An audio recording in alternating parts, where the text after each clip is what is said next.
The DCAU introduced a lot of new villains.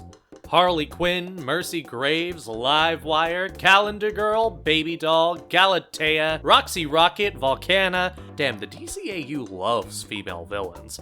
Lockup, Condiment King, Hardax, Sewer King, and Unity, being just a few. Now, some of these have carried over to the comics, and others haven't had the opportunity yet.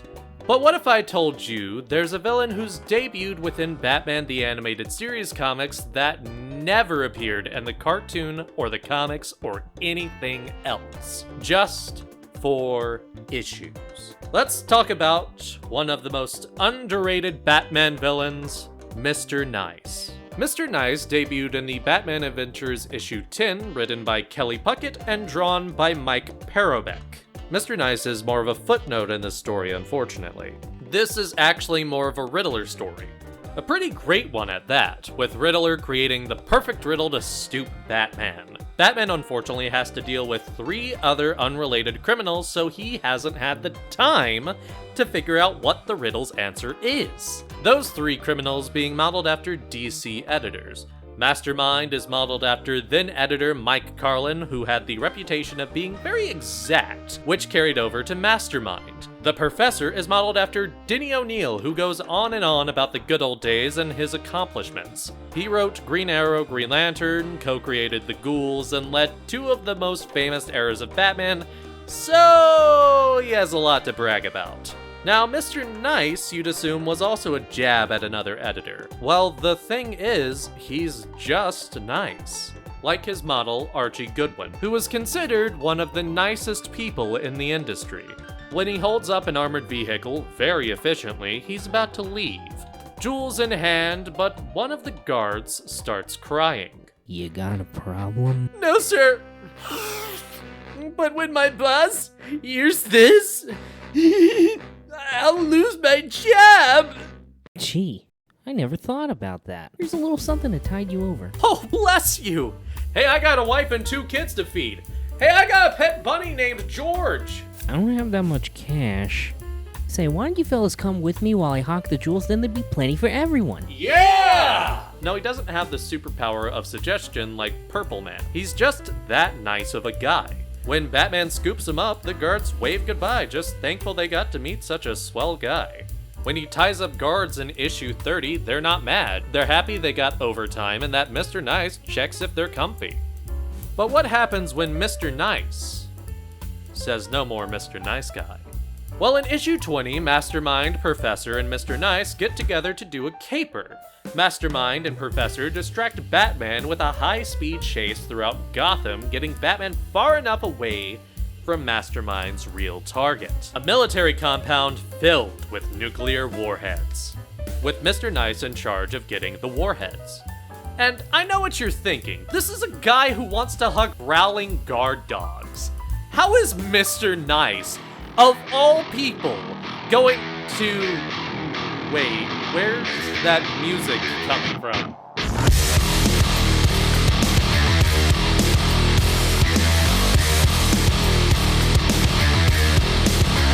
Holy shit! That's right. Mr. Nice clears an entire military base because he promised Mastermind to not be nice until midnight. How does Batman stop him? Now just move aside there, boy. There'll be no trouble, okay? Move aside now. Don't make me use this. What could I do? He was the sweetest little fella. That's right, a puppy. A little puppy stops this guy who can take out military bases and rip out prison walls. He has all the power in the world, but he chooses to just be nice. But what would drive this man to be a kind villain? It's a paradox. In issue 30, we find out just that. When he was just a baby, his parents were trying to pick the best path in life for him with whatever natural talents he had. But then a break-in happened. Instead of a horrible accident, Mr. Nice just wipes the floor with this burglar.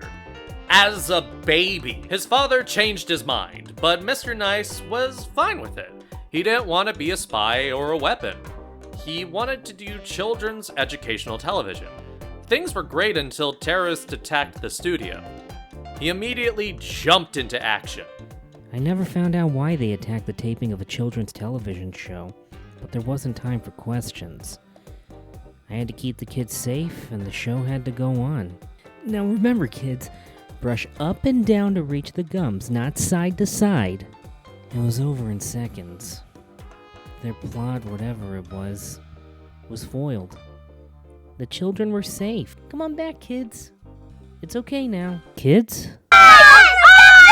And my career was over. It's like if that hoax about Mr. Rogers being ex-Navy SEAL was true. It's possible no one would look at him the same, and, well, no one looked at Mr. Nice the same. So he had to turn to crime. It's honestly sad.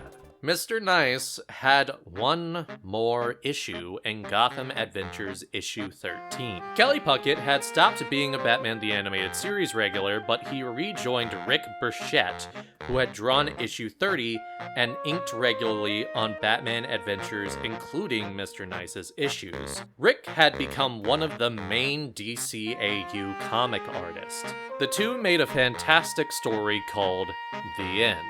The story opens with the professor reading a story to his granddaughter about his past exploits as a master criminal. The trio's average day is interrupted when a boy knocks on the door. He represents a leopard colony who believe that Mr. Nice can help them in their darkest hour.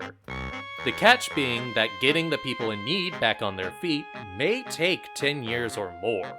However, Mr. Nice accepts, regardless of the daunting amount of time and distance. Mastermind, the self-proclaimed leader of the group, isn't on board, while the professor is much more understanding to his friends. Mastermind wants to have one last heist. They break into a hazmat facility to steal toxins for Mastermind's plan. The one plan he never wanted to use, creating an airborne toxin that would kill all of Gotham if opened. Why? I, Mastermind, hereby declare that failure to exit blah blah blah. My single demand is that Mr. Nice not leave the group, that he promises to stay with the group and never ever leave, or Gotham dies. That's so sweet. No, stay away! I have to go. It's time. Bye. Bye. This can't be right. It can't happen like this. It can't just end. Everything ends, Mastermind. Even the stories. And we come back to Professor's granddaughter's room with her sneaking a peek into the book while her grandfather sleeps. She opens the book at the very beginning, and under that is a dedication to Archie Goodwin. The man who inspired Mr. Nice had passed away. A year prior to this story being printed, he had lost the battle to cancer. He had left an impact on the industry with co-creating Spider-Woman and Luke Cage, his development of Vampirella and the first Star Wars comics. He gave Jim Lee his break into the industry thanks to a young Rick Burchett convincing Jim to show off his art. He got the Long Halloween team together, and out of respect for the man, Tim Sales Gordon is modeled after Goodwin. He even showed how good a comic adaptation of a movie could be with Alien the Illustrated Story. Archie Goodwin is everyone's idol. He worked hard to set standards as a writer, as an editor, as a physical comedian. We all aspire to equal his marks in those areas, but will never be as nice as a person Archie was. I'll miss making Archie laugh. He laughed from his soul, and I always felt like I was a better person for having tickled such an important person so deeply. Mike Carlin. During my career, I've answered the "Who are your influences?" question a zillion times and always said the names you'd expect to hear. But one of the names conspicuously absent from the list was Archie Goodwin. Mostly, I guess, because I was using too narrow a focus. I was just thinking about other artists, but Archie was one of the first editors I worked for. He was one of the first writers I worked with.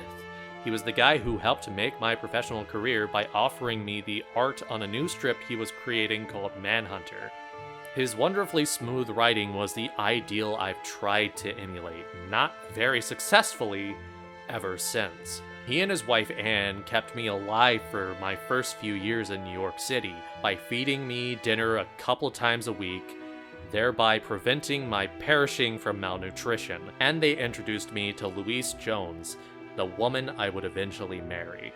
Personally and professionally, I don't owe anybody as much as I owe Anne and Archie.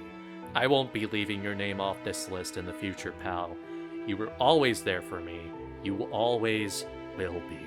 Walt Simonson. They don't come any better than Archie, and it's hard to believe that we've actually lost him.